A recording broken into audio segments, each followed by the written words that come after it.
Hello दोस्तों, स्वागत है आपका हमारे इस चैनल पर। आज से मैं हर एक टॉपिक वाइज आपके लिए वीडियो लेकर आऊँगा और उस टॉपिक से जितने भी प्रश्न एग्ज़ाम में पूछे जा सकते हैं वो सारा कंप्लीट कराऊँगा, ताकि कोई भी प्रश्न एग्ज़ाम में आपसे छूटे नहीं। और बार बार यही सब प्रश्न एग्ज़ाम में घुमा घुमा कर पूछे जाते हैं। तो चलिए वीडियो शुरू करते हैं। आज का हमारा टॉपिक है संविधान की अनुसूचियाँ। जैसा कि आप सभी जानते होंगे, हमारे संविधान में अभी वर्तमान समय में कुल 12 अनुसूचियाँ हैं, पर जब संविधान बनकर तैयार हुआ था तो उस समय कुल 8 अनुसूचियाँ हुआ करती थी। लेकिन जैसे जैसे संविधान में सुधार करने की ज़रूरत महसूस हुई, सुधार होते गई और आज हमारे संविधान में कुल 12 अनुसूचियाँ हैं। तो चलिए इन्हीं 12 अनुसूचियों के बारे में हमें पढ़ना है। तो इन 12 अनुसूचियों के बारे में मैं एक बार बता देता हूँ कौन कौन सी अनुसूचियाँ हैं, फिर उसके बारे में डिटेल में हम प्रश्न करेंगे। पहले अनुसूची में राज्यों और संघ शासित क्षेत्रों के बारे में जानकारी दिया गया है, उनके नामकरण से संबंधित और सीमा क्षेत्रों से संबंधित जानकारियाँ दी गई हैं। तो ये पहला अनुसूची है। दूसरे अनुसूची में वेतन भत्तों का विवरण दिया गया है, पैसों का बंटवारे से रिलेटेड जानकारी जो दी गई है वो अनुसूची 2 में दी गई है। तीसरे अनुसूची में शपथ का उल्लेख किया गया है। चौथे अनुसूची में राज्यसभा में सीटों का आवंटन किया गया है, जैसे यूपी में सबसे ज़्यादा लोग राज्यसभा की सीटें हैं, 31 है। उसके बाद तमिलनाडु में 18। इस तरह से हर राज्य के अपने अपने सीटों का बंटवारा किया गया है। अनुसूची 5 में अनुसूचित क्षेत्रों और जनजातियों के प्रशासन और नियंत्रण से संबंधित जानकारी दी गई है। अनुसूची 6 में असम, मेघालय, त्रिपुरा, मिजोरम और अरुणाचल प्रदेश में जनजातीय क्षेत्रों का उल्लेख किया गया है। 7वीं अनुसूची में संघ और राज्यों के बीच शक्तियों का बंटवारा किया गया है, उसके बारे में जानकारी दी गई है। 8वीं अनुसूची में भारत की आधिकारिक जो भाषाएं हैं, अभी वर्तमान में 22 भाषाएं, उसके बारे में जानकारी दी गई है। अनुसूची 9 में संपत्ति के अधिकार का अधिग्रहण किया गया है और इस अनुसूची को न्यायालय में चुनौती नहीं दिया जा सकता है। 10वीं अनुसूची में दल बदल कानून के बारे में प्रावधान किया गया है, जो नेता चुनाव जीतने के बाद एक दल से दूसरे दल में चले जाते हैं तो उसके लिए भी कानून में विवरण किया गया है। अनुसूची 11 में पंचायती राज का उल्लेख किया गया है और अनुसूची 12 में नगर निगम के प्रावधान किए गए हैं। तो ये थे टोटल 12 अनुसूचियाँ। इन्हीं अनुसूची से बनने वाले जो प्रश्न हैं, ऑब्जेक्टिव प्रश्न हैं, उसके बारे में हमें डिटेल में पढ़ेंगे आगे। तो चलिए वीडियो को आगे स्टार्ट करते हैं। पहला प्रश्न है, वर्तमान में भारतीय संविधान में कुल कितनी अनुसूचियां हैं? तो हम सभी जानते हैं कि वर्तमान में कुल कितनी अनुसूचियां हैं, तो 12 अनुसूचियां हैं। संविधान सभा की प्रारूप समिति द्वारा प्रस्तुत प्रारूप संविधान में कितनी अनुसूचियां थी? तो यहाँ प्रारूप का बात किया जा रहा है, मतलब जब संविधान बन करके तैयार हुआ था तो उस समय कितनी अनुसूचियाँ थी? तो उस समय कितनी अनुसूचियाँ थी? तो 8 अनुसूचियाँ थी। संविधान द्वारा अंतिम रूप से पारित संविधान में कुल कितनी अनुसूचियाँ थी? तो कितनी अनुसूचियाँ थी? 8 अनुसूचियाँ थी। मूल संविधान में कितनी अनुसूचियाँ थी? तो मूल संविधान में कितनी अनुसूचियाँ थी? 8 थी। आप देख सकते हैं कि एक ही प्रश्न को कैसे बार बार घुमा कर पूछा जाता है, इसलिए मैं आपको इस टॉपिक से जितने भी प्रश्न पूछे जा सकते हैं वो सारा कवर करवा रहा हूँ, ताकि कोई भी प्रश्न आपका एग्ज़ाम में नहीं छूटे। चलिए अगला प्रश्न देखते हैं। किस संविधान संशोधन अधिनियम द्वारा भारतीय संविधान में 9वीं अनुसूची को जोड़ी गई थी? तो पहला संविधान संशोधन जो 1951 में हुआ था, उसमें 9वां अनुसूची को जोड़ा गया था। 52वें संविधान संशोधन अधिनियम द्वारा 1985 ईस्वी में कौन सी अनुसूची को भारतीय संविधान में शामिल किया गया? तो 10वीं अनुसूची को शामिल किया गया था। 73वें संविधान संशोधन अधिनियम द्वारा भारतीय संविधान में कौन सी अनुसूची जोड़ी गई? तो कौन सी जोड़ी गई थी? 11वीं जोड़ी गई थी, जो कि 1992 में हुई थी। 74वें संविधान संशोधन अधिनियम द्वारा भारतीय संविधान में कौन सी अनुसूची जोड़ी गई? तो 12वीं अनुसूची को जोड़ी गई थी। संविधान की द्वितीय अनुसूची का संबंध किससे है? तो मैंने आपको पहले ही बताया है कि द्वितीय अनुसूची का संबंध किससे है, तो पैसों के लेन देन से, वेतन से संबंधित है। तो इन चारों ऑप्शनों में से वेतन के बारे में किससे बात किया जा रहा है? तो ऑप्शन 4 में बात किया जा रहा है, महत्वपूर्ण पदाधिकारियों के वेतन से संबंधित है। भारत संघ में शामिल राज्यों और संघ शासित क्षेत्रों का उल्लेख भारतीय संविधान की किस अनुसूची में है? तो किस अनुसूची में है? तो प्रथम अनुसूची में है। 11वां प्रश्न देखते हैं। राष्ट्रपति, राज्यों के राज्यपाल, सर्वोच्च न्यायालय तथा उच्च न्यायालय के न्यायाधीशों, सांसद तथा राज्य विधानमंडल के अधिकारियों, भारत के नियंत्रण में महालेखक परीक्षक आदि के वेतन के संबंध में प्रावधान संविधान की किस अनुसूची में किया गया है? तो यहाँ भी वेतन का बात किया जा रहा है, तो किससे जुड़ा हुआ है? द्वितीय अनुसूची से जुड़ा हुआ है। भारतीय संविधान की तीसरे अनुसूची का संबंध है। तीसरी अनुसूची में क्या बात किया गया है? तो शपथ के बारे में बात किया गया है। संविधान की किस अनुसूची में प्रत्येक राज्यों तथा संघ राज्य क्षेत्रों के लिए राज्यसभा में स्थानों के आवंटन की सूची है? तो राज्यसभा में सीटों का बंटवारा किस अनुसूची में किया गया है? तो चौथी अनुसूची में किया गया है। निम्नलिखित में से भारत के संविधान के किस एक अनुच्छेद अनुसूची का संबंध स्वशासी जिला परिषद से है? स्वशासी जिला का मतलब यहाँ पर हमारे देश के जो 4 राज्य हैं, असम, मिजोरम, मेघालय, त्रिपुरा, इन राज्यों में रहने वाले जो जनजातियों को स्पेशल अधिकार दिया गया है, उनके बारे में यहाँ पर बात किया जा रहा है। तो इसका विवरण किस अनुसूची में किया गया है? तो छठी अनुसूची में किया गया है। भारतीय संविधान में 22 भाषाओं को राजभाषा का दर्जा प्रदान किया गया है। इन राजभाषाओं का उल्लेख किस अनुसूची में किया गया है? तो भाषा के बारे में किसमें बताया गया है? तो 8वीं अनुसूची में बताया गया है। भारतीय संविधान की 8वीं अनुसूची का संबंध किससे है? तो भाषाओं के साथ है। किसी अधिनियम को संविधान की किस अनुसूची में सम्मिलित करने पर उसकी वैधता को किसी न्यायालय में चुनौती नहीं दिया जा सकता है? तो इसके बारे में विवरण हमारे संविधान की 9वीं अनुसूची में किया गया है। इसे न्यायालय में चुनौती नहीं दिया जा सकता है। तो इसका सही आंसर क्या होगा? 9वीं अनुसूची। किस राज्य के आरक्षण विधेयक को 9वीं अनुसूची में सम्मिलित किया गया है? तो किस राज्य का किया गया है? तमिलनाडु का इसका सही आंसर होगा। आंध्र प्रदेश से अलग कर एक नए राज्य तेलंगाना का गठन हुआ है। इससे भारतीय संविधान की किस अनुसूची में परिवर्तन होता है?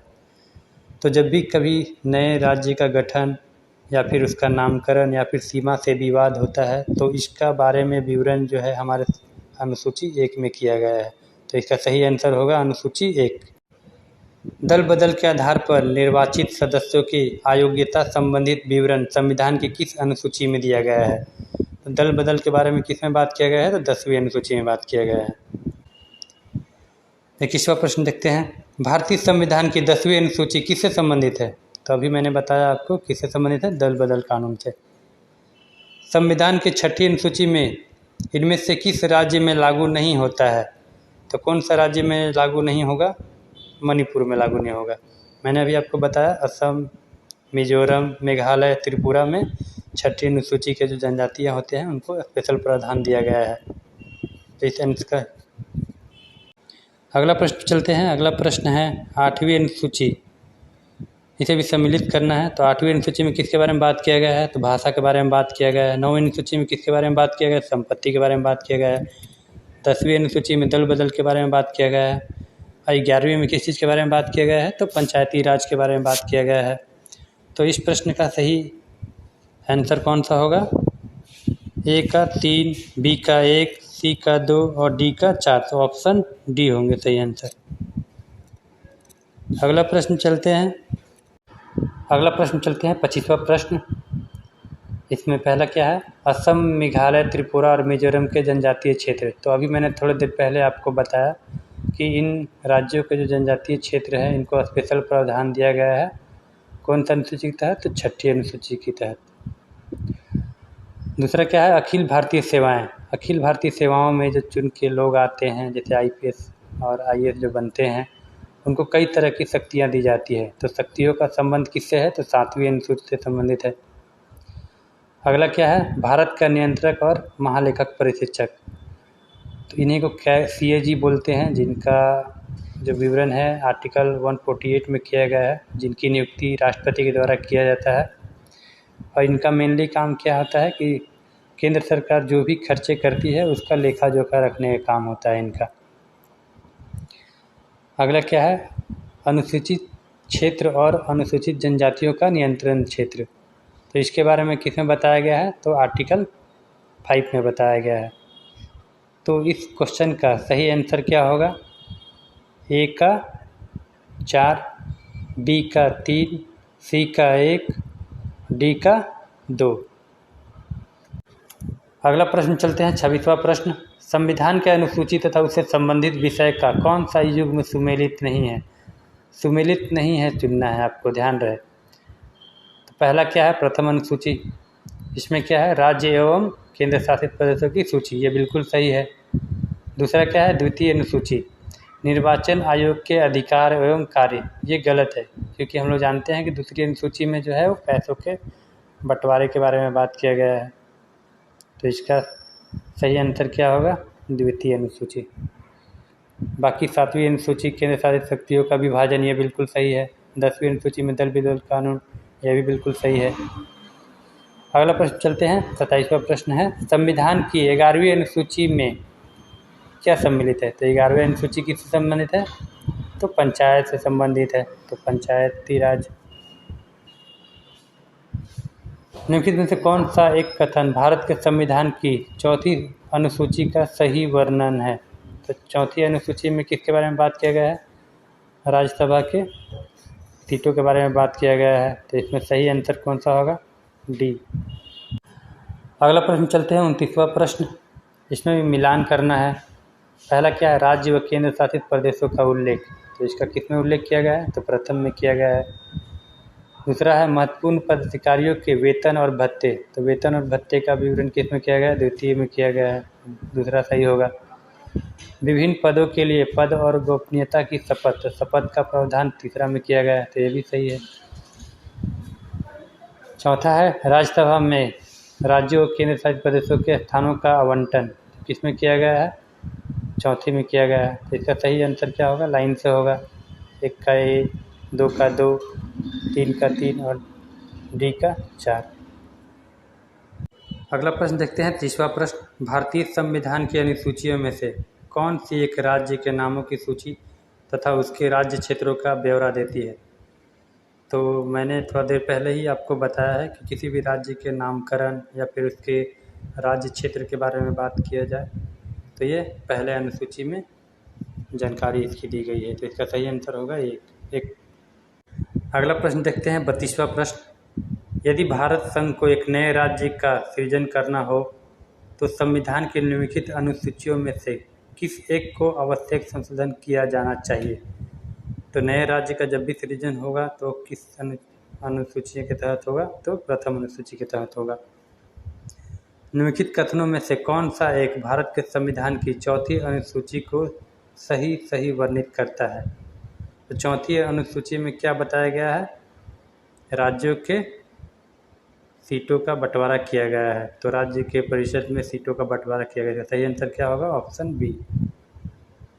अगला प्रश्न देखते हैं 34वां प्रश्न। इसमें मिलान करना है। सूची 1 को सूची 2 से मिलाइए। पहला क्या है? केंद्र व राज्यों के मध्य विधायी शक्तियों का विवरण। तो केंद्र और राज्यों के विधायी शक्तियों का विवरण बात किया जा रहा था। शक्तियों का वितरण किसमें होता है? 7वीं अनुसूची में होता है। अगला है भाषाओं का उल्लेख। तो भाषा का उल्लेख किसमें किया गया है? 8वीं अनुसूची में किया गया है। तो बी का 2 होगा। तीसरा है भूमि सुधार एवं अधिग्रहण संबंधी अधिनियम। तो ये किसमें बताया गया है? तो 9वीं अनुसूची में बताया गया है। अगला है दल विरोधी कानून। तो दल विरोधी किसमें है? 10वीं अनुसूची में। तो इसका सही आंसर होगा 1 का ए, बी का 2, सी का 3, डी का 4। लाइन से आंसर होगा। तो इन चारों ऑप्शनों में सही आंसर कौन सा है? तो ऑप्शन डी। अगला प्रश्न देखते हैं 35वां प्रश्न। भारत के संविधान की किस अनुसूची में विभिन्न राज्यों में अनुसूचित क्षेत्रों के प्रशासन और नियंत्रण के लिए विशेष उपबंध किए हैं? तो अनुसूचित क्षेत्र का बात किया जा रहा है। तो मैंने थोड़ा देर पहले ही आपको बताया है कि इसका विवरण किस में किया गया है? तो अनुसूची 5 में किया गया है। तो इसका सही आंसर क्या होगा? बी। अगला प्रश्न है निम्नलिखित में से कौन सी नई जोड़ी गई अनुसूची नहीं है? तो इसमें से नई कौन सी नहीं जोड़ी गई है? तो 8वीं अनुसूची जो है वो मूल संविधान में मौजूद थी। तो इसका सही आंसर क्या होगा? Option A. अगला प्रश्न देखते हैं 37वां प्रश्न। इसमें मिलान करना है। पहला है भारत का राष्ट्रपति। तो भारत के राष्ट्रपति का क्या कार्य होता है? तो इसमें होगा भारत के संविधान के प्रति श्रद्धा एवं निष्ठा प्रकट करना, ये इनका सही ऑप्शन होगा। दूसरा है सर्वोच्च न्यायालय के जज। तो सर्वोच्च न्यायालय के जज का इसमें सही मिलान कौन हो सकता है? तो ऑप्शन 4 हो सकता है। संविधान और विधि के मर्यादा बनाए रखना उनका मुख्य कार्य होता है। तीसरा है संसद सदस्य। तो संसद के जो भी सदस्य बनते हैं उनको कर्तव्यों का निष्ठापूर्वक निर्वहन करने के लिए शपथ दिलाई जाती है। तो सी का सही आंसर क्या होगा? 2 होगा। अगला है संघ के मंत्री। तो संघ के जो मंत्री होते हैं वो सरकार के प्रमुख मंत्री होते हैं। इन्हें सूचनाओं को गोपनीय रखने की शपथ दिलाई जाती है ताकि कोई भी खबर पब्लिक डोमेन में ना आए, क्योंकि यही लोग जो होते हैं वो सरकार चला रहे हैं। तो इसका सही आंसर क्या हो जाएगा? ए का हो गया 3, बी का 4, सी का 2, डी का 1। तो इसमें सही मिलान कौन सा हो गया? तो ऑप्शन सी इसका सही आंसर होगा। अगला प्रश्न है भारतीय संविधान का कौन सा प्रावधान दल बदल निरोधी से संबंधित है? तो इसमें कौन सा है? 10वीं अनुसूची है। भारतीय संविधान की 3री अनुसूची का संबंध है। तो तीसरा में क्या बताया गया है? शपथ के बारे में बात किया गया है। तो इसमें सही आंसर होगा ऑप्शन बी। चलिए देखते हैं अगला प्रश्न। इस टॉपिक का अंतिम प्रश्न 40वां प्रश्न है। संविधान की किस अनुसूची में प्रत्येक राज्यों तथा संघ राज्य क्षेत्रों के लिए राज्यसभा में स्थानों के आवंटन की सूची है? तो राज्यसभा में सीटों का बंटवारा किस अनुसूची में किया गया है? तो 4थी अनुसूची में किया गया है। ये इस टॉपिक के 40 प्रमुख प्रश्न हैं जो बार बार हर एग्जाम में पूछे जाते हैं।